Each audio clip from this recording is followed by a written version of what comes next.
Ready start.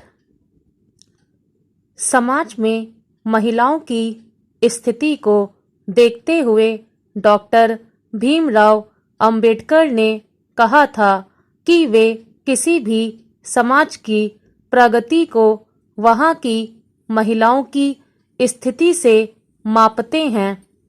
यदि हम किसी भी समाज का उत्थान चाहते हैं तो हमें उस समाज की महिलाओं के सशक्तिकरण की दिशा में कार्य करना होगा।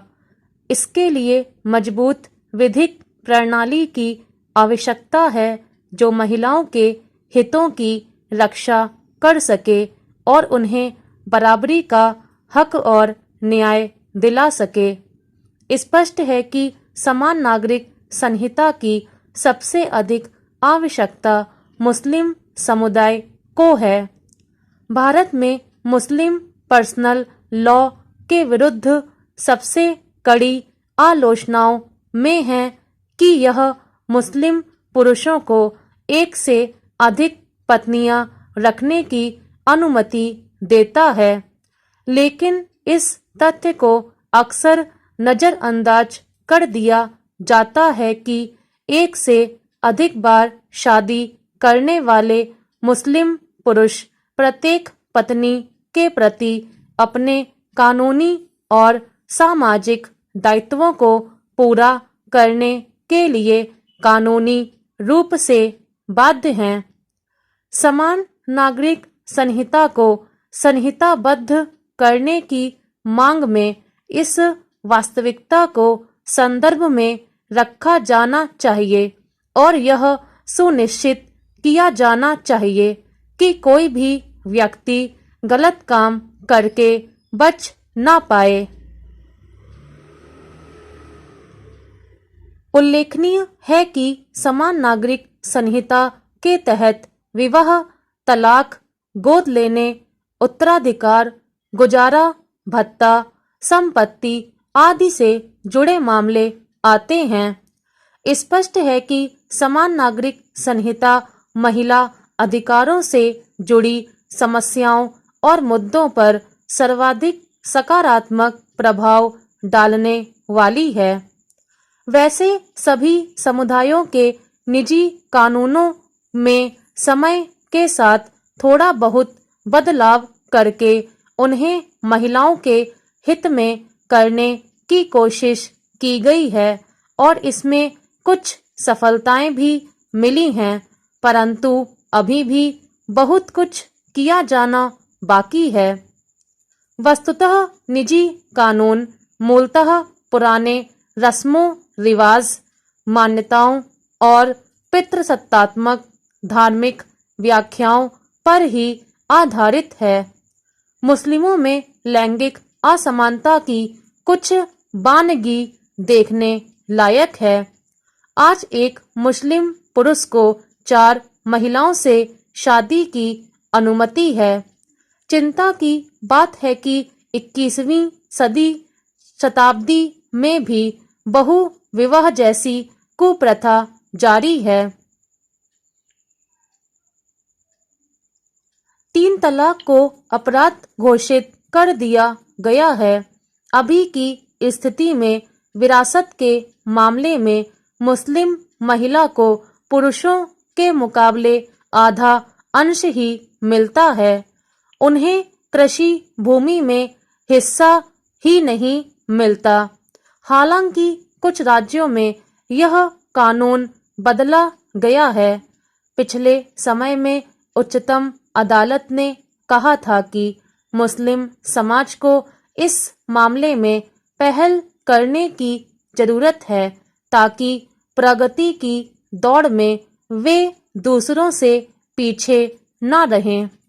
इसलिए अब सभी व्यक्तिगत कानूनों को संहिताबद्ध किया जाना महत्वपूर्ण है ताकि उनमें से प्रत्येक में पूर्वाग्रह और रूढ़िवादी पहलुओं को रेखांकित कर मौलिक अधिकारों के आधार पर उनका परीक्षण किया जा सके। अलग अलग धर्मों के पृथक पृथक कानून से न्यायपालिका पर बोझ पड़ता है।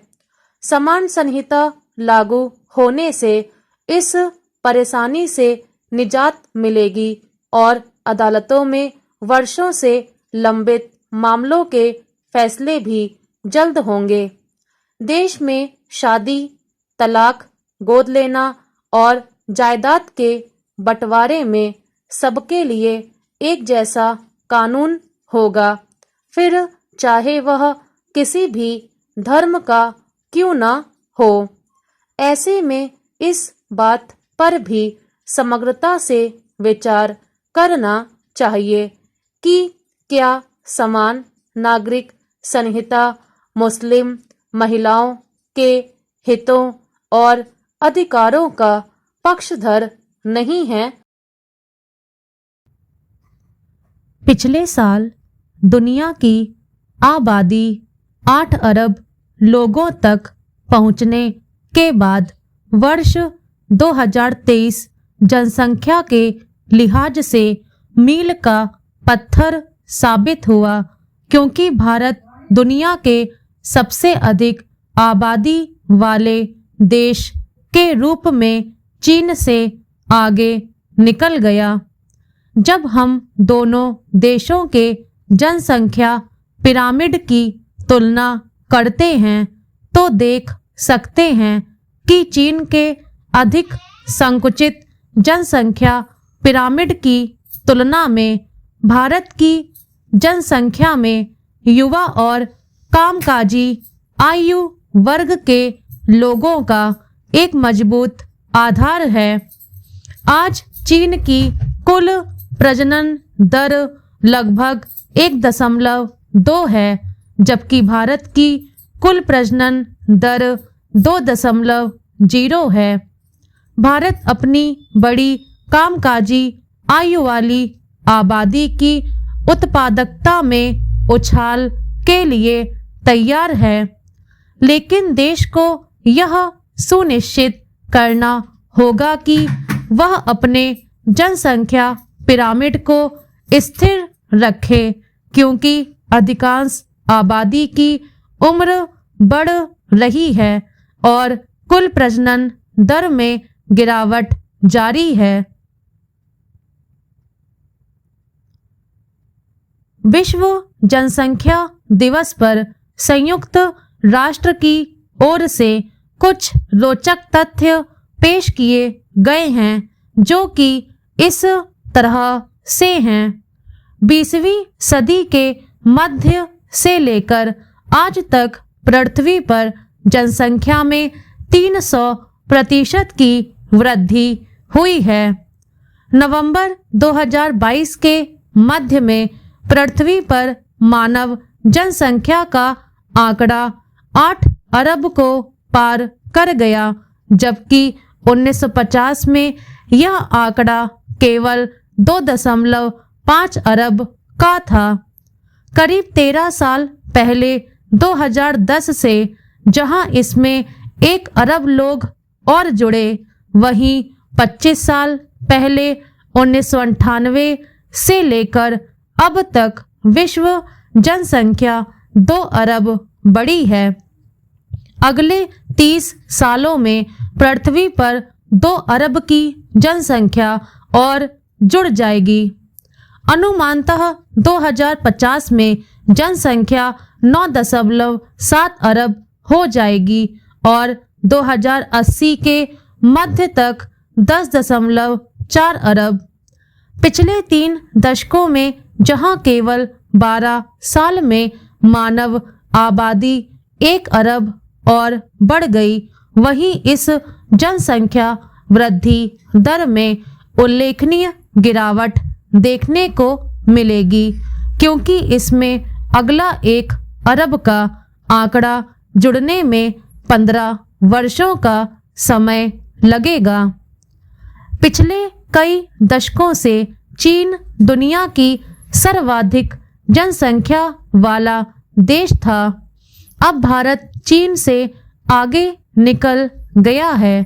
दोनों देशों में विश्व जनसंख्या का 18% हिस्सा रहता है। इस प्रकार धरती पर प्रत्येक छठा व्यक्ति या तो भारतीय है या चीनी। परंतु चीन में जनसंख्या घट रही है और 2050 तक इसकी आबादी में 48 मिलियन कम हो जाएगी। साल 2100 तक धरती पर 10.4 अरब लोग रहेंगे। सर्वाधिक जनसंख्या वृद्धि अफ्रीका में होगी। दुनिया के 61 देशों में जनसंख्या गिरावट देखी जाएगी। इनमें से 26 देश ऐसे हैं जिनकी जनसंख्या में 10% की गिरावट आएगी। वैश्विक प्रजनन दर में भी गिरावट का दौर जारी है और 2050 तक यह 2.3 बच्चे प्रति महिला से घटकर 2.1 बच्चे प्रति महिला रह जाएगी।